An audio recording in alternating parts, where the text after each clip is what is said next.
Olá, meu amigo, tudo bem? Obrigado por assistir Uma Palavra Clara. Vamos deixar a Bíblia nos ensinar, nos conduzir no caminho da verdade. Há muitas vozes gritando hoje em dia, há muitas opiniões sendo jogadas de um lado para outro.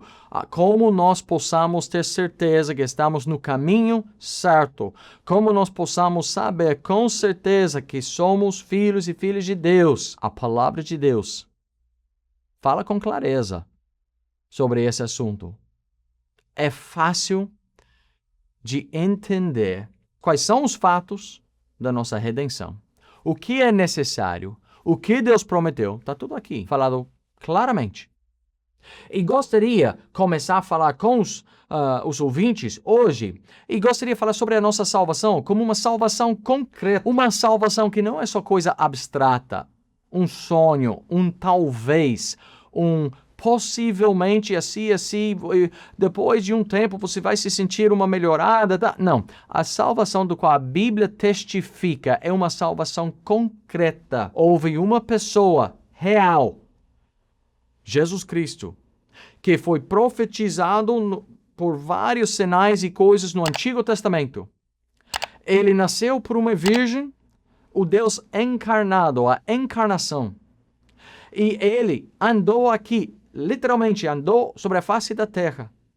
E ele realmente foi crucificado numa cruz. Há vários textos históricos, nem bíblicos, mas históricos, que afirma que houve um homem chamado Jesus que foi crucificado numa cruz. Ele foi sepultado. E ao terceiro dia ele ressuscitou. E houve vários testemunhos dessa realidade concreta. E a Bíblia fala sobre a obra da salvação, que só Deus poderia realizar, como uma obra concreta, algo real. Não um mistério que ninguém possa entender se eles não têm a chave, a palavra-chave, um segredo, isso, aquilo, outro. Não, Deus declarou. Jesus foi crucificado abertamente. E quando ele ressuscitou, foi visto por mais de 500 pessoas numa só vez. A maioria, muitas pessoas no primeiro século da igreja morreram mortes horríveis porque não ia negar a realidade do que eles tinham visto. E eles afirmaram, Cristo ressuscitou dos mortos. Era algo real, explícita, concretizado. E a Bíblia testifica da salvação da tua alma, que não é coisa duvidosa, não é coisa que um talvez só, não é uma coisa que você precisa andar inseguro ou sem certeza a vida toda e só vai descobrir ao final dos tempos no julgamento. Não, a salvação bíblica é algo real. Aqui, 1 Timóteo 3 fala sobre Jesus Cristo em termos físicos, reais, concretos. E foi um mistério por muito tempo, os profetas aguardando e esperando e profetizando, não entendendo completamente como o negócio ia ser. Mas depois os apóstolos pregaram. Jesus cumpriu todas aquelas profecias. Ele é o verdadeiro Messias. Ele é o Salvador. Ele é o Cordeiro de Deus. Há salvação por fé no nome dele. 1 Timóteo 3, versículo 16. E sem dúvida alguma, grande é o mistério da piedade. Aí, temos primeira coisa, um mistério. Deus se manifestou em carne. A manifestação veio depois. Foi justificado no Espírito, visto dos anjos, pregado aos gentios, crido no mundo, recebido acima na glória. A Bíblia não nega que a realidade da salvação que Deus providenciou foi um grande mistério. Foi uma coisa que pessoas conheceram em parte, mas até Deus realizou a obra da salvação, não ia compreender totalmente. Um mistério, biblicamente falando. Mistério não era coisa que você nunca vai saber. Mistério era algo que foi revelado só parcialmente, que depois ia ser revelado em total. E o mistério da piedade, e diz, sem dúvida alguma, grande esse mistério, é coisa incrível, é coisa maravilhosa, é coisa que até o ser humano, em chegar todo, diz, que amor tão grande, que salvação incrível, será que Deus... Quantas pessoas ouvindo o Evangelho, sabendo, como Romanos 4:5 diz, mas aquele que não pratica, mas crê naquele que justifica o ímpio, a sua fé é imputada como justiça. E há muitas pessoas que, ouvindo sobre a misericórdia de Deus, é a graça de Deus, por meio da fé em Cristo Jesus, que podem ter perdão e salvação, vida eterna, por crer, não por fazer e viver uma vida religiosa por muitos anos. Há muitas pessoas que é difícil para eles. Uau, que coisa! Como um Deus todo santo faria isso por um pecador desobediente? Grande é o mistério. É coisa incrível. O mistério é como Deus ia solucionar o problema do nosso pecado. Às vezes, nós como pais, falamos aos nossos filhos, você escolheu isso, agora você vai ter que consertar.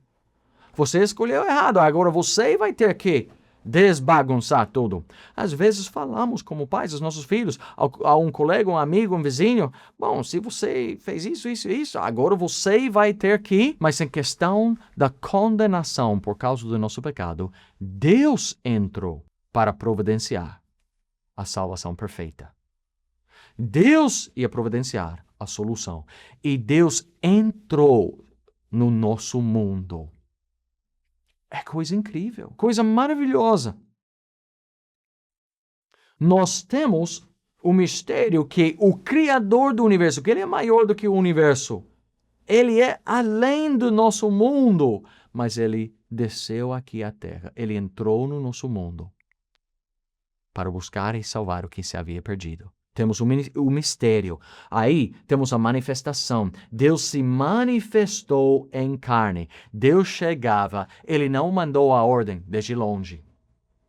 Não foi um comunicado ali no trabalho. Não foi um e-mail da empresa, do supervisor, do chefe, dizer, resolve assim, faz isso, aquilo, vai ter que fazer isso, mudar aquilo, vamos cobrar a X, e um comunicado de longe, impessoal, separado. Não, Deus se manifestou em carne. A Bíblia ensina que Jesus Cristo foi tentado em tudo, como a gente somos tentados. E Ele não pecou. A Bíblia fala que Ele entende perfeitamente a nossa dificuldade, a nossa luta. Que Ele compadeceu com as nossas necessidades. Deus não somente olhou e de longe disse, parece que não, sabe o que? Manda eles fazer isso, vê se funciona. Não, Ele entrou. Ele passou pelo frio e fome, solidão e todo, ele sentiu tudo. E ele levou sobre si o nosso pecado na cruz de Calvário. Se manifestou. Deus, pessoalmente, tomou seu pecado e sofreu a penalidade do teu pecado. Ele não somente mandou um servo para tentar te atender. Ele disse, eu mesmo, eu vou descer, eu vou sofrer, eu vou morrer, eu vou fazer em carne, eu concretamente, literalmente, realmente, eu vou pagar o preço do pecado. Que Deus maravilhoso. Que bondoso é o nosso Deus. Foi justificado no Espírito, visto dos anjos. Vemos ali o milagre. Jesus morreu pelos nossos pecados, mas não ficou preso pela morte.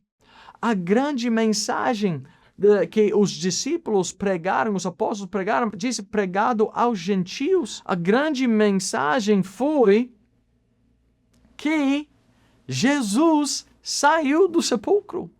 Ele venceu não somente o pecado, ele venceu a morte também.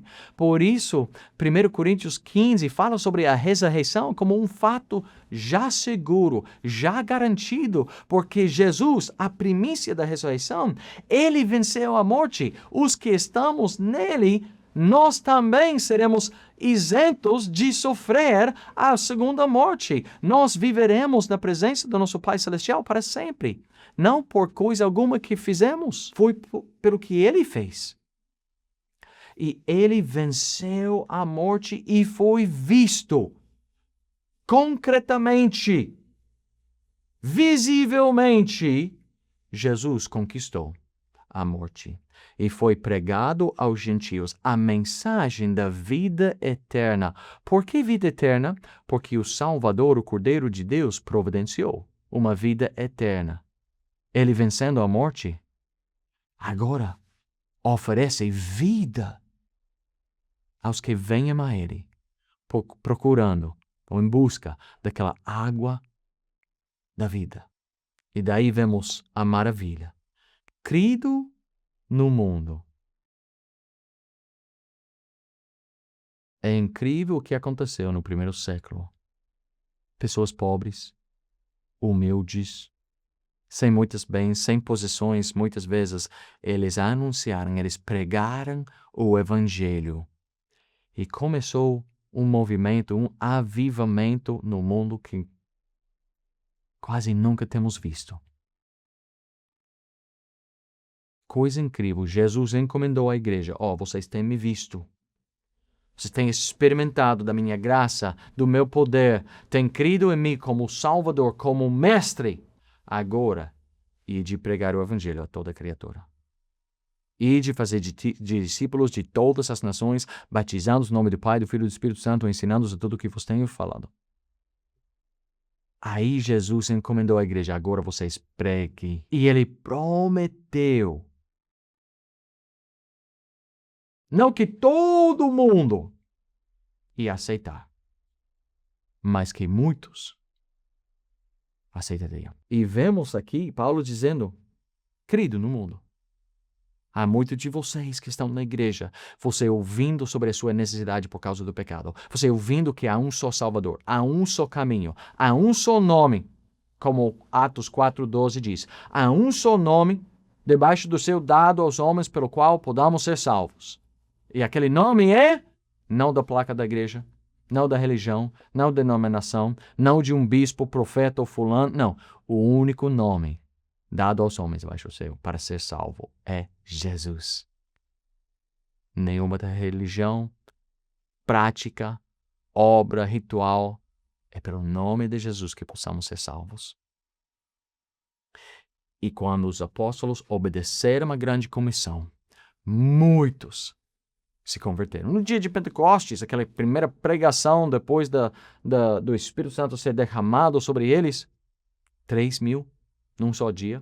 Outra ocasião houve 5.000. Outra ocasião só disse multidões. A Bíblia fala que todos os dias eles não cessaram de pregar e anunciar Jesus Cristo. E a igreja foi crescendo. Houve pessoas crendo na verdade. E, meu amigo, até hoje há pessoas que, ouvindo a verdade, o Espírito Santo toca o coração e eles dizem, não, sabe o que? É isso que estava procurando. É isso que eu precisava. Eu creio sim. Eu quero sim. Senhor, me perdoe. Senhor, me salva. Senhor, purifica o meu coração. Senhor, eu quero te receber como o meu Salvador pessoal. Quero ser feito filho seu. E por crer em Jesus, são salvos e perdoados. Que coisa maravilhosa! E depois Jesus foi recebido acima na glória. Ele foi, por um tempo. Mas, igual que ele veio e se manifestou em carne, que ele morreu na carne dele, que ele ressuscitou em carne e que ele subiu em carne, um dia ele voltará em carne também. E veremos o nosso Salvador face a face. E que dia glorioso essa seria. Se você não tem a certeza absoluta da tua salvação. Se você não poderia falar comigo agora, com certeza que você sabe que você vai para o céu. Jesus já sofreu, literalmente, a consequência do teu pecado. E Ele oferece, gratuitamente, perdão completo, uma salvação completa e vida eterna a quem quiser. Você pode receber Ele hoje mesmo como teu Salvador pessoal. Ele quer e está disposto a te salvar e perdoar e adotar na família dele e dar vida eterna a você, que você não pode perder de jeito nenhum.